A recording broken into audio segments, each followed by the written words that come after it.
Hello, friends, and welcome back to Stories About Entitled People. On the one hand, pregnancy is probably hard, but on the other hand, I'm very much about the do unto others philosophy when it comes to stuff like this. If she wants people to be accommodating to her, she needs to be accommodating to others. But before we begin, don't forget to subscribe to our channel if you're new here and turn on notifications so you don't miss a new video every single day. Here we go. Pregnant coworker gets her just desserts. So I worked in this small family-owned office that runs 24/7. There's about 25 employees total, but in the office there's only like 12 of us. The rest work off-site. There's a woman who works here, we'll call her Jill. Jill's almost 40 and has been here about 10 years. For reference, I've been here just over 4 years. Since I've been hired, and from what I hear for her entire employment, she has never agreed to switch shifts with anyone. Not once. Not a single time has she ever done anyone a favor, no matter what. Yet she has no issue constantly asking other people to switch shifts with her. A year into my employment, my brother needed emergency surgery, and I begged her to cover my shift the next day, and all she said was, "Sunday's my only day to sleep in, sorry." I never forgot that. Whatever, she's not obligated to switch shifts. It's her prerogative if she wants to be universally disliked by our entire office. Anyway, Jill got pregnant about 7 months ago, completely accidentally, and was actually quite freaked out about it for a while. She's pretty much been nauseous her entire pregnancy and even keeps a trash can next to her desk just in case she can't make it to the bathroom. Yesterday, she was feeling really sick around 12:30 p.m. She asked our boss if she could leave early. He told her she could only leave if she could get someone to agree to finish her shift. Our shifts are mainly 7 a.m. to 3 p.m., 3 p.m. to 11 p.m., and 11 p.m. to 7 a.m., with periodic split shifts thrown in as needed. I was working yesterday morning, scheduled to leave at 3 p.m., and she was scheduled until 7 p.m. The only other person who could have stayed for her had plans right after his shift, so I was her only option. She waited until 2:45 and then sauntered up to my desk, puppy dog eyes fully engaged, and asked me to stay for the rest of her shift because she was really feeling ill. Now, I'm on Reddit a lot, and I never forgot that post about the bitchy manager refusing to allow her employee to be at her dying son's bedside. There's a line in that text exchange that I love and have been waiting for this perfect moment to use, and this was it. I swivel to face her, look her right in the eyes, trail my eyes down to her bulging, unplanned pregnant stomach, and pointedly say, "A lack of planning on your part does not constitute an emergency on my part," and just swivel right back and continue working without another word. It was glorious. Her face instantly dropped. She didn't say a thing and just waddled away back to her desk, absolutely furious. 15 minutes later, I stand up and loudly announce my departure and that if anyone needs me, I'll be at home taking a nap. And our second story. We must be alerted every time a user sees a 404 error on our site. This happened around this time last year. I'm a website developer and I used to work for the stupidest buffoon of a man who had no clue about web development.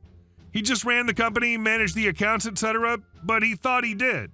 He read articles on web development and forced us to implement the new things he'd spent 5 minutes reading up on almost weekly.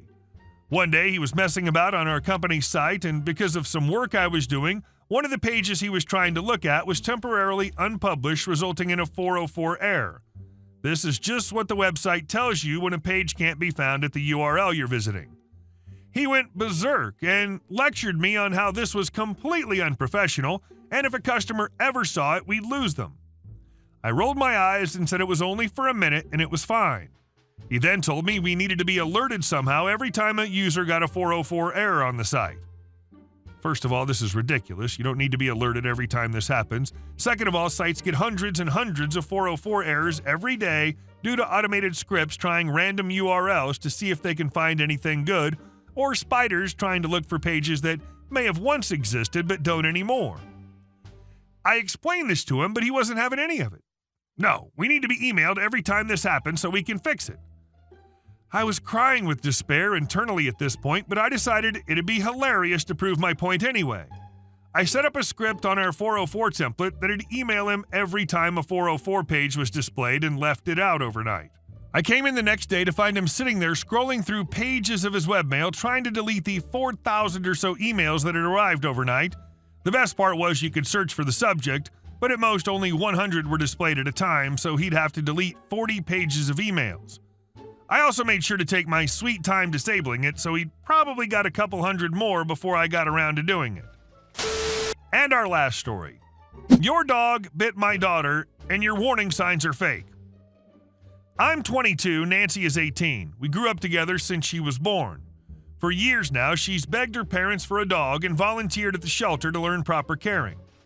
Last month, for her birthday, she got the okay to pick any dog she wanted.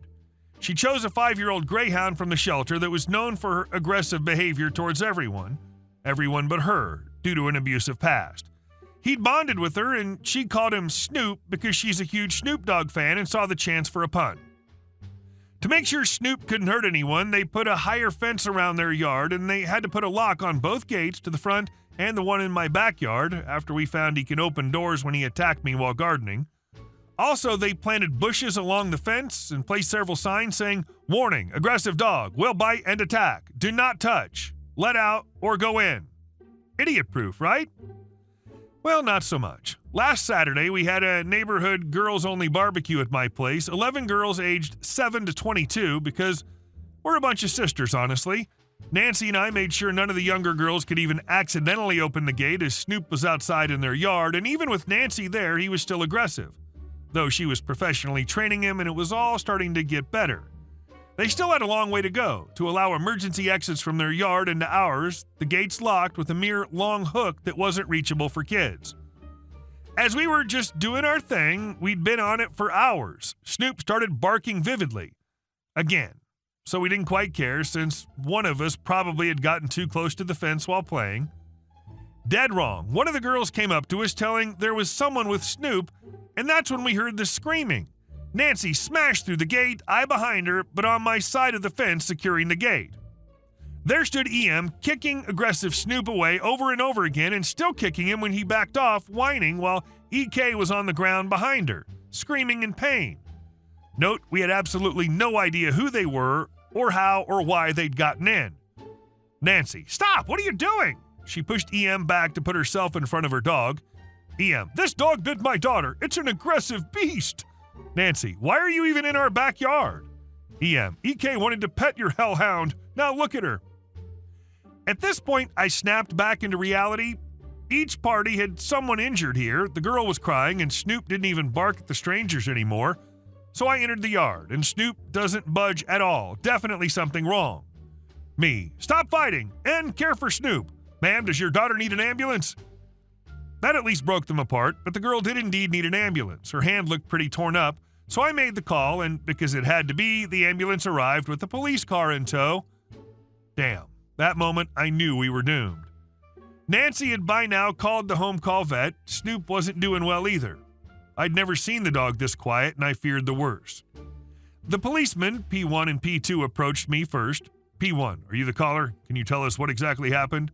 Me, yeah, this woman and her daughter somehow got into here to pet the dog, but the dog has aggression issues, which he's in training for, and the situation escalated. The girl got bitten and the woman injured the dog. P2, who's the dog's owner? Me, that would be N? Nancy was crying, Snoop in her arms, begging for him not to leave her, so the policeman kept talking to me. P2, do you know her well? Me, I do. We lived door to door since we were born. We were all in my yard having a barbecue when this happened. I have no idea who these two are or how they got in here. I unlocked the front gate to let you in. They must have climbed the fence. EM burst into the conversation. Of course we climbed the fence. The door was locked and my daughter wanted to pet the dog. I was baffled how stupidly she just admitted to that, and then we all got distracted for a moment when the vet showed up. Me, ma'am, there are literally warning signs all around the house. Why would you climb the fence? You injured Snoop and your daughter got hurt too. EM, every dog owner has those signs up. They don't mean anything. We've never been attacked like that before. Yes, she was indeed that dumb, saying this wasn't her first time trespassing. I wanted to lose my crap on her. P1, me, you said this dog has a reputation? Were there former attacks? Me, sure I was dooming Snoop, but I had to tell the truth because policeman. Well, he has aggression issues. Everyone here knows that. The thing is that he's okay with Nancy around, though, and they're training hard to better his behavior. PN, but were there other attacks? Me, Only one on me right after they took him in last month. No, honestly, I knew about more, but I'd already said too much. They merely nodded it off, go to talk to N. I stopped EM, who was about to stomp after them. Me, you've done enough damage here. Maybe try being a mom and see your kid. EM, how dare you? She was actually raising her hand, threatening to slap me. Me, loudly, do it. I want a reason to beat you. I really don't care anymore. Hell, we were both out of line there. A minute later, EM and EK were off in the ambulance. The policeman said that we'd be notified about everything else and left as well. And our party was over. It was our 5th annual girls' barbecue and probably our last, shadowed by this event and the aftermath of it. Since it's only been a week, I can't say who'll be held responsible for what. There were no further trials yet, but if EM doesn't get one for trespassing, I'm going to lose faith in law. Update. Guys, it happened. They managed to prove this wasn't the first time EM and EK trespassed to pet a dog. Along with that, they proved she damaged fences and gates to get to the animals. She's got a couple of other people charging her for that now. Also, the father, who divorced EM and was trying to get full custody for EK for some time, has now won exactly that. EM lost custody for EK. Kind of sad for the girl, but maybe better too. Hey guys, thank you all for watching the video. I'll see you in the next one.